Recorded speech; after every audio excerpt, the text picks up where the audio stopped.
欢迎收听我们的节目。今天我们要一起来拆解一个蛮有意思的咖啡馆概念——日正当中咖啡馆。我们手边有2份资料哦，一份是看起来蛮完整的日正当中企划书，另一份呢就比较像他们的品牌介绍，或者是网站上会看到的内容。那这次的任务我很清楚，就是要跟你一起来搞懂这个品牌它想表达的核心到底是什么，它想抓住哪些人的心，还有啦，最重要的，在台湾这个可以说是咖啡战国时代，它到底打算要怎么杀出重围？老实说，一开始最吸引我的就是日正当中这个名字。哦，名字，对啊，听起来就很有画面感，阳光普照的感觉，对不对？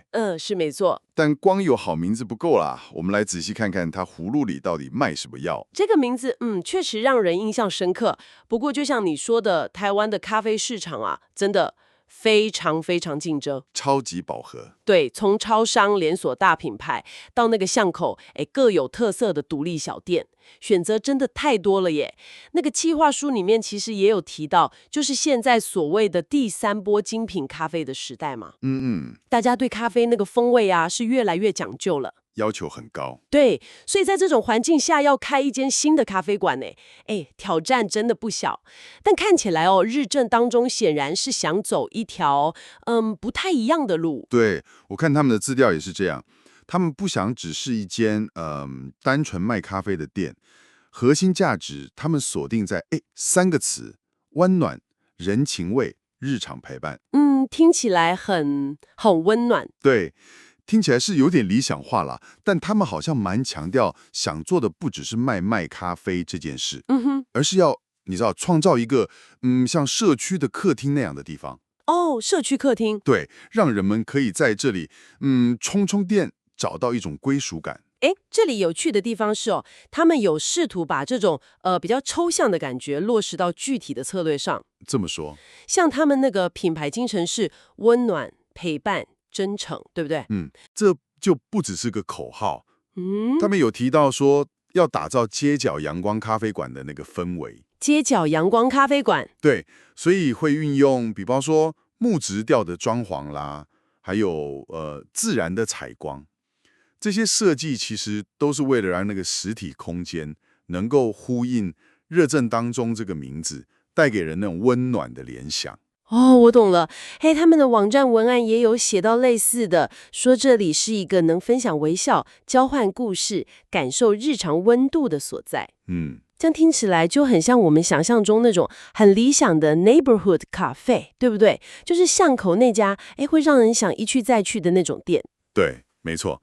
而且他们的企图心好像不只停留在装潢跟氛围还有他们的使命是设定为成为城市里的一道温柔阳光。哇，希望在很开节奏的那个都市生活里面，提供一个可以疗愈的角落。这个其实跟企划书里面观察到的趋势是有关的。什么趋势？就是说，消费者其实越来越愿意为了好的体验跟氛围来付费。不只是为了产品本身。对，不只是买一杯咖啡而已。所以日正当中可以说是在回应这样子的一种需求。接下来他们规划的，我觉得更有意思了。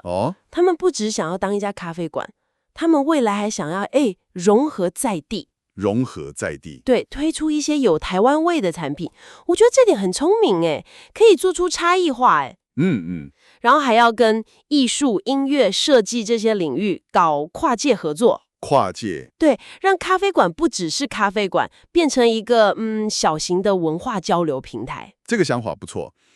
还有提到那个永续经营这一块。对，永续，对，像是友善环境啦、公平采购啦，虽然来源资料没有讲得很细说具体怎么做，但是品牌影片的文字有稍微带到这个概念。还有那个透明治理，这些其实在现在这个时代越来越重要了。真的，不只是说企业社会责任而已，很多消费者其实蛮在意这些的。对，会看品牌有没有在做这些事。没错，然后再加上你刚刚讲的融合在地，比方说用在地小农的鲜奶，或者是在地的水果，这些都能让那个社区据点的形象更立体、更深入人心。那我们回头来看看他们是怎么分析这个市场的。好，他们的企划书里面点出来，台湾的咖啡市场，还在持续成长哦。还在涨。对，而且大家喝咖啡的那个习惯很多元，怎么说？就是早上可能要喝一杯，下午茶也要配个点心，有时候需要找地方办公，然后外带外送的需求也不能少。很多元。对，然后产品本身也越来越花俏了，手冲啊、冷萃啊，现在很红的燕麦奶啊，植物奶。对，植物奶，甚至有些未结合在地食材的创意咖啡，好像也都有市场。然后他们应该也有分析竞争对手吧？有，他们分析说，连锁品牌好处当然就是方便嘛，然后品质相对稳定，一致性。对，一致性，但可能就少了那么一点点温度或是人情味。那独立的精品咖啡店呢，通常很有自己的个性，风味也很讲究，但缺点可能就是位置不多，对，空间可能比较小。或者说尖峰时段可能要等比较久。没错。所以他们好像找到的切入点，或者说他们的差异化策略，就是要主打人情味加手作甜点加社区据点这样的一个组合。这个组合蛮有趣的。对啊，他们想用这种方式去避开跟大品牌硬拼价格或是拼通路的数量，而是要靠那个独特的体验，还有跟在地的连接来培养熟客，让客人愿意一直回来。没错哦。如果我们把这个策略放到一个更大的商业趋势来看的话，它其实是抓住了现代人在那个很标准化的服务之外，对于独特性、温度感，还有社群归属感的那种渴望。啊，我懂，就是大家可能不只是想买一杯咖啡因，对，更是想找一个可以让人感觉舒服，甚至是有点连结感的地方。没错，就是那个感觉。那具体来说，他们到底想吸引谁呢？这个企划书，把目标客群分得还蛮细的。哦，有哪些？主要有3类。第一种是上班族，年纪大概是25到40岁。上班族。对，这群人可能最在意的是效率跟稳定的品质。快速。对，通勤路上或者午休时间，能很快的外带一杯好咖啡，对他们来说可能很重要。好，第二种呢是学生或者是自由工作者。SOHO 族。对，年龄大概是18到35岁，他们需要的可能就是一个能待久一点的空间。对，需要插座、WiFi。没错，所以插座、WiFi 还有安静的环境对他们来说就很关键。然后第3种主要的客群是社区的居民还有熟客。在地客。对，在地客。年龄范围就比较广了，可能28到55岁都有。这群人可能更看重的是那个人情味。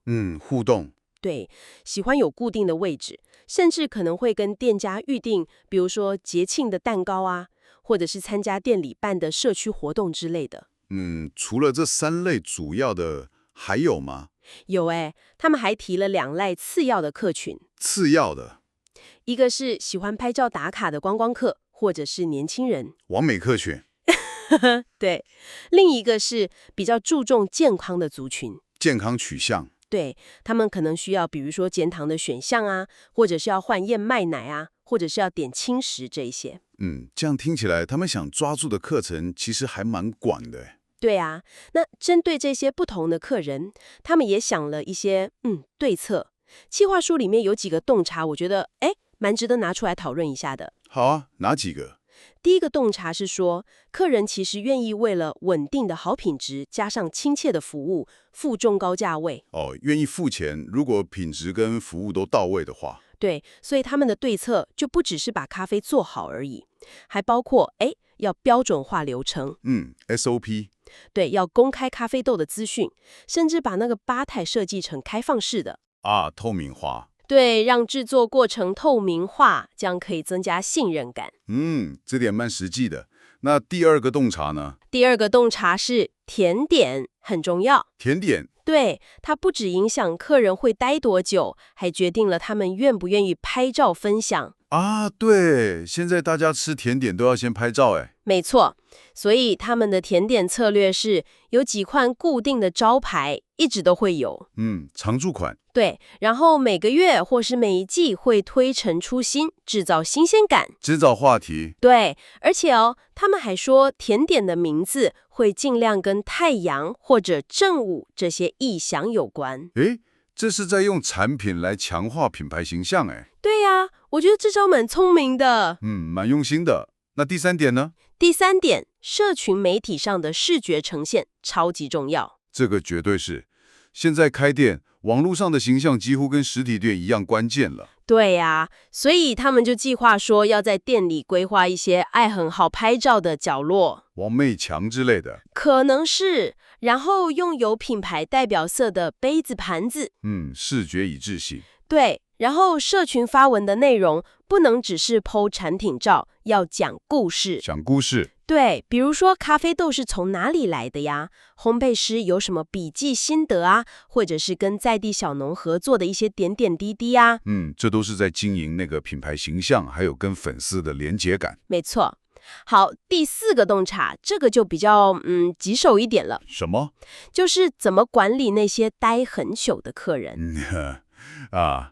这个真的是很多咖啡馆的痛点呢。对呀，像自由工作者，他们很需要咖啡馆的空间，但也可能一坐就是一个下午。会影响翻桌率。对，那他们提出的方法是，比如说提供续杯优惠，鼓励客人多消费一点。